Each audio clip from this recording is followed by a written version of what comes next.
back to Do It on a Dime with Kathryn. This video is a complete makeover video. So if you've got an office space, a craft room, or maybe a home business you're trying to organize, I hope you find these tips motivating. I know you haven't forgotten makeup artist and my friend Julie. We recently did a collab on my channel of budget-friendly makeup tips. And she kept saying how she wanted to take her workspace and just really refine the organization. So this week I headed over to her house and we made it happen. This is the life of a makeup artist right here. Julie's got all her bags. Lots of products. It's crazy. Suzu, you want some makeup too? She loves my liners in particular. So the first thing we did was focus on creating a space with zones and good workflow. I'm gonna say it again because this is really the most important part. Create a space with good zones and good workflow. So really our first step was to write down all the ways that Julie planned to use this space as a makeup artist, good areas that she could work with.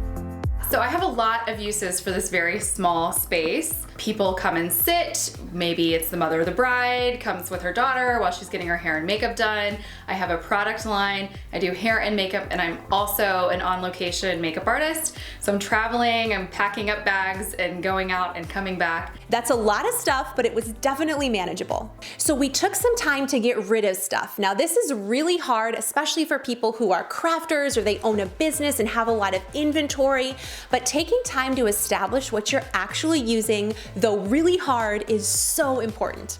I can't look. I just have to just do it. Okay. I'm just doing it. I feel like so many people can relate to that though. Like it's hard.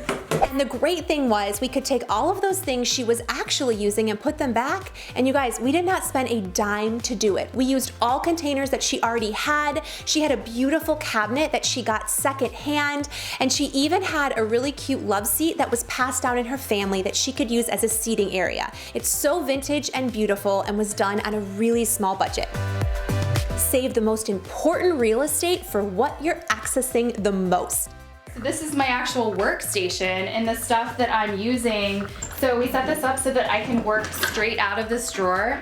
So I have a workspace here on top to throw, dirty brushes and things like that, but I can keep all of the product in here while I'm working, which is awesome. It made sense for her to corral all of the mascaras, lip liners, and eyeliners right on the desk. Then in the first drawer of her cabinet, we created a space for all of the most accessed makeup, the things that she's grabbing all of the time and uses every single day.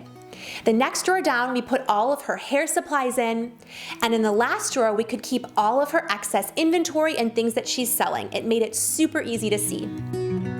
I got this at a reclaimed furniture store and it was like $160 or something like that. So I loved it because the cabinet spaces help for larger items. Kathryn helped me put this together. It's just one little tote basket. These are all the products I use as I'm doing an updo or styling hair.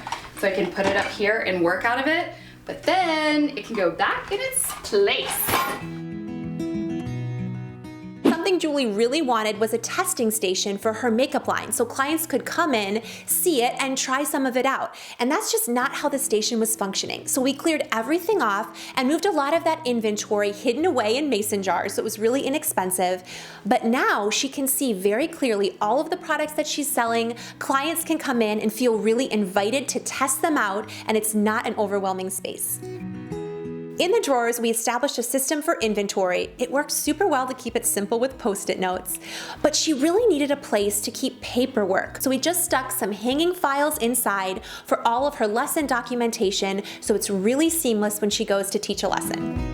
This is actually a secret storage space that I have, which is super fun, and I think I'm gonna eventually paint this as well just to have it go in with the overall landscape. I've got my clear bins of all of my backup supplies, which is awesome because I can see exactly how much I have of things and know when I'm starting to run out. Thank you, Kathryn! Julie is so sweet and just exudes joy in all that she does, and this space is totally a reflection of that. I'm gonna put a link to all of Julie's stuff down below. I like her Facebook Lives that she does because it's just really relatable for moms on the go. If you guys enjoyed this video and wanna see more transformation videos, leave it a thumbs up. I feel like there's a big payout because you guys get to see new spaces and new creative ideas. I love you guys so much, and be sure to subscribe so I can catch you in the next video. Bye.